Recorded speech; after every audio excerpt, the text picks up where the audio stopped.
कसं काय मंडळी, मजेत ना? मजेतच राहा, स्वस्त खा, मस्त राहा. श्री स्वामी समर्थ. रेसिपी विथ शीतल डोंगरे या चॅनलमध्ये तुम्हा सर्वांचं स्वागत आहे. मुलांचं वॅकेशन सुरू झालेलं आहे. आपण आपल्या चॅनलवर मस्त हेल्दी आणि टेस्टी अशा रेसिपीज आपण तयार करूया. आज आपण आपल्या चॅनलवर जी राहिलेली चपाती असते ना, तिचा पिझ्झा चपाती तयार करणार आहोत. मुलं अगदी आवडीने खातील अशी ही आपली आजची रेसिपी आहे. टोमॅटो, शिमला मिर्च आणि कांदे हे पातळ पातळ उभे काप करून चिरून घ्यायचे.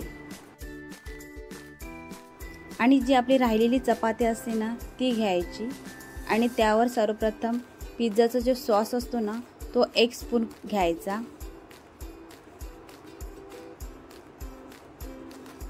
आणि 1 स्पून टोमॅटो केचप घ्यायचा आणि पूर्ण चपातीला स्प्रेड करून घ्यायचे.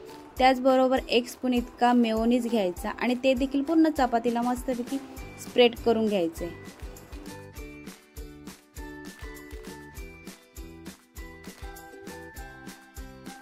त्यानंतर शिमला मिर्च, टोमॅटो, कांदे अशा प्रकारे काप करून ठेवायचे आणि त्यावर मस्त चवीनुसार मीठ टाकायचे.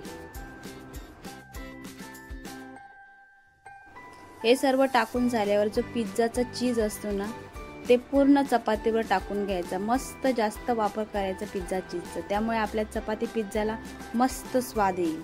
1 बटर क्यूब घेऊन पूर्ण तव्याला लावून घ्यायचा आणि आपण जी चपाती पिझ्झा तयार केलेली आहे ना, ते त्याच्यावर तव्यावर ठेवून द्यायचा आणि गॅस अगदी मंद ठेवायचा, नाहीतर खालची चपाती आहे ना, ती करपण्याची शक्यता असते. वरून झाकण लावून ठेवायचा आणि थोडा झाकण उघडून बघायचा. त्या झाकणाचा पाणी ते आपल्या चीजवर पडला नाही पाहिजे याची दक्षता घ्यायची.